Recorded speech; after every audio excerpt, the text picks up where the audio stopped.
Types of angle. इस video में angle के बारे में पढ़ाने जा रहा हूँ। टाइप्स ऑफ एंगल, इसका मतलब क्या होता है? कोण के प्रकार। कोण के प्रकार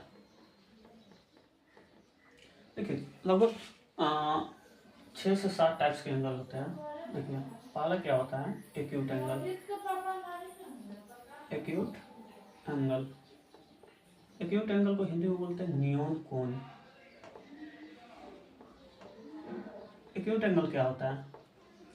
देखिए, थीटा का मान लेस देन 90 डिग्री को, क्या मतलब होगा?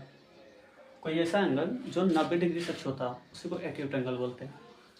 देखिए, एक रेखा ये हो गया, एक रेखा ये हो गया, जो कि कोण बना रहा है थीटा। इसका मान हमारा 90 डिग्री से छोटा होना चाहिए। 90 डिग्री से छोटा क्या क्या हो सकता है? 89 डिग्री भी हो सकता है, 60 डिग्री भी हो सकता है, 30 डिग्री भी हो सकता है। कोई पूछेगा 60 डिग्री कौन सा एंगल हुआ? तो एक्यूट एंगल होगा, नियॉन कोण होगा। उसी प्रकार दूसरा होता है राइट एंगल। क्या होता है?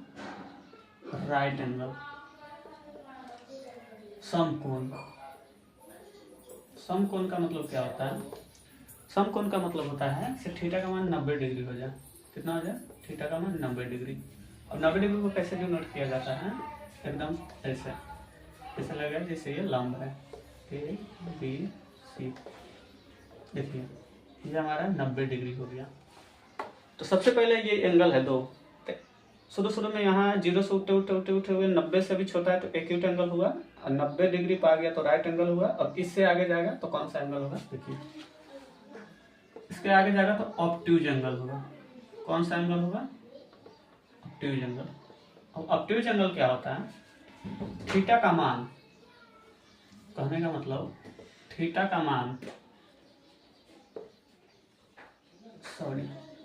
थीटा का मान 90 डिग्री से बड़ा हो लेकिन 180 डिग्री से छोटा हो। ये देखिए, थीटा का मान 90 डिग्री से ज़्यादा है, 180 डिग्री क्या होता है? पूरा सीधा रहता है, तो उससे छोटा है। तो थीटा का मान 90 डिग्री से बड़ा हो, 180 डिग्री से छोटा हो, उसे बोलते हैं ऑब्ट्यूज एंगल। चौथा होता है स्ट्रेट एंगल।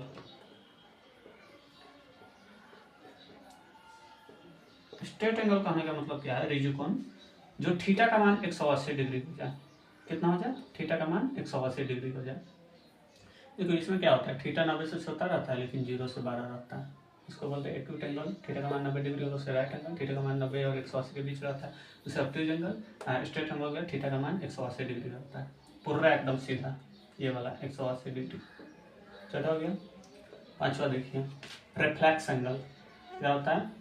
प्रतिवर्ती कोण, रिफ्लेक्स एंगल।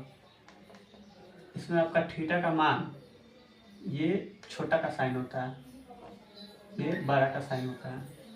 180 डिग्री से बड़ा हो लेकिन 360 डिग्री से छोटा हो। कहने का मतलब थीटा का मान वो होना चाहिए, तुम्हारा ये हो गया 180 डिग्री, लेकिन हमें 180 से 12 लेना है। कहने का मतलब इस यहाँ ये तुम्हारा 180 डिग्री इस पर हुआ, लेकिन इससे ज़्यादा जाएगा तो ये वाला एंगल 180 से 12 हो जाएगा, लेकिन 360 से छोटा होगा। 360 पूरा घूम जाता है तो इससे छोटा ही है। कहने का मतलब ये वाला मान कितना हो गया? 180 से ऊपर है, तो इसको बोलते हैं रिफ्लेक्स एंगल। छठा होता है हमारा कंप्लीट एंगल, बोल सकते हैं। क्या?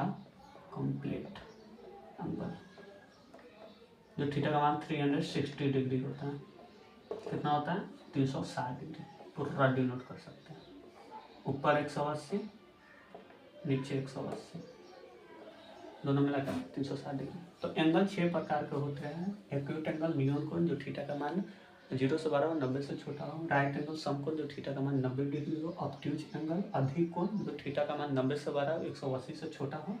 स्ट्रेट एंगल मतलब 180 डिग्री उसका एंगल हो। रिफ्लेक्स एंगल, प्रतिवर्ती कोण, इसको बोल सकते हैं रिजु कोण बोल सकते हैं, इसको प्रतिवर्ती कोण बोल सकते हैं, जो थीटा का मान 180 से 12 हो बट 360 से छोटा हो।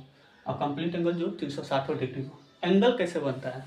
एंगल बनाने के लिए 2 लाइन की आपको जरूरत पड़ेगी। ऐसे ये आपका हो गया 0 डिग्री, जैसे जैसे उठेगा 90 डिग्री, 90 के आसपास जाएगा, 90 डिग्री हो गया, 90 से 12 होगा, फिर 180 डिग्री होगा, 180 से 12 होगा, फिर 360 डिग्री होगा। चलिए, थैंक यू।